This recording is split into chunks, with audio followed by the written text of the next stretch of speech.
Brighton ကိုအနိုင်ကစားဖို့လီဗာပူးအလေးထားသွားရမယ့်ပုံစံတရက်အားလုံးပဲမင်္ဂလာပါရှင် Sport ကဘာကနေကြိုဆိုလိုက်ပါတယ်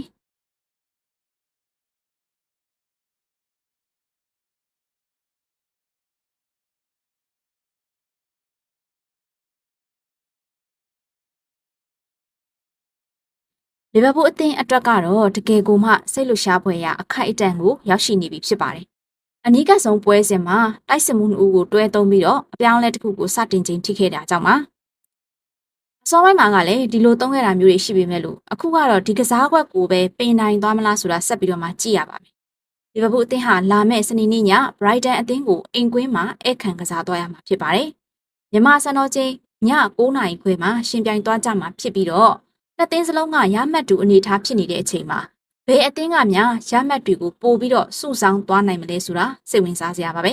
။ Brighton အသင်းကတော့ form ကောင်းတယ်လို့ဆိုရပါမယ်။နောက်ဆုံး9ပွဲမှာတပွဲပဲရှုံးထားပြီးတော့2ပွဲတည်း2ပွဲအနိုင်ရထားပါတယ်။ Chelsea, Man City တို့လိုအသင်းကြီးတွေကိုလည်းအနိုင်ကစားထားနိုင်တာကြောင့်လီဗာပူးအတွက်လည်းကြီးမားတဲ့အဟန့်တားတစ်ခုဖြစ်လာနိုင်ပါတယ်။ Brighton ကိုခြုံပြီးတော့ကြည့်မယ်ဆိုလို့ရှိရင်တော့ခံစစ်ကမကောင်းပေမဲ့လည်းတိုက်စစ်ကထက်မြက်နေတာကြောင့်သွင်းကိုတွေနဲ့အတူလိုအပ်တဲ့ရမှတ်တွေကိုစုဆောင်းနေနိုင်တာဖြစ်ပါတယ်။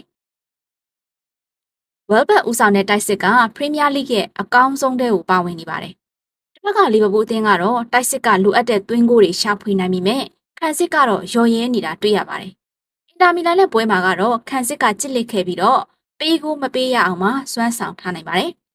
။ဆန်ကလည်းအခရာကျခဲ့ပါတယ်။ဒီလိုစွမ်းဆောင်ရည်မျိုးတွေကိုဆက်ပြီးတော့ထိန်းထားနိုင်ရင်တော့Brighton နဲ့ပွဲစဉ်မှာရမှတ်တွေကိုအိတ်ကတ်ထဲကောက်ထည့်ရုံပါပဲ။အဲ့ဒီပွဲစဉ်တုန်းကခန်းစစ်ကို Van Dijk, Konate, Robertson, Gomez တို့ကဦးဆောင်ခဲ့တာပါ။နောက်ပိုင်း Gomez ကိုထုတ်ပြီးတော့ Bradley ကိုအစားထိုးခဲ့ပါတယ်။ဒါပေမဲ့ Bradley ကတော့အဝါကတ်ကြောင့်မို့လို့လာမဲ့ Brighton နဲ့ပွဲစဉ်ကိုလဲချော်သွားမှာဖြစ်ပါတယ်။အဲ့တော့ညာချမ်းခန်းစစ်နေရာမှာဆိုရင်ကတော့ Gomez ကိုပဲသုံးလာနိုင်ပါတယ်။ဝင်းလေ၄ယောက်တန်းကိုသုံးလာတဲ့အခါမှာ fullback ကစားသမားတွေကလည်းအသက်ရှူချောင်သွားခဲ့တာကိုတွေ့ရတယ်။ Iggy Tiki နဲ့ Isak တို့ကလည်းတာဝန်ကြီးကြီးနဲ့စွမ်းဆောင်နိုင်ခဲ့ပြီးတော့သူတို့နှစ်ဦးကိုပဲ Brighton နဲ့ပွဲမှာဆက်ပြီးတော့မှနေရာပေးလာမလားဆိုတာကြည့်ရပါမယ်။ဝင်းလန်ကတော့ပုံမှန်သုံးနေကြအတိုင်း Gravy Sobo, Marca, Curtis Jones တို့ပဲဖြစ်လာနိုင်ပြီးတော့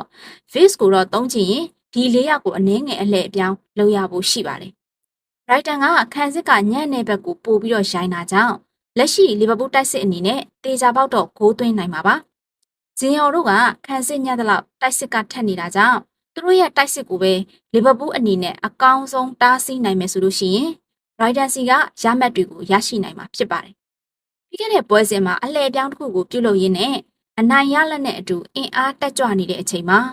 Brighton အသင်းကို Anfield လိုနေရာမျိုးမှာအကောင်းဆုံးဧည့်ခံနိုင်စွမ်းလီဗာပူးအသင်းစီမှာရှိနေပါတယ်။ပရီးမီးယားလိ2ပွဲဆက်တရေကြပြီးဖြစ်တာကြောင့်ဒီပွဲကတော့ရှုံးလို့မရသလိုတရေကြလို့လည်းမရပါဘူး။နိုင်မှကိုဖြစ်မဲ့ပွဲစဉ်ဖြစ်ပြီးတော့ဒီလိုနိုင်ဖို့အတွက်လီဗာပူးခံစစ်ကပုံမှန်ထက်ပိုပြီးကြစ်လက်နေဖို့လိုအပ်နေပါတယ်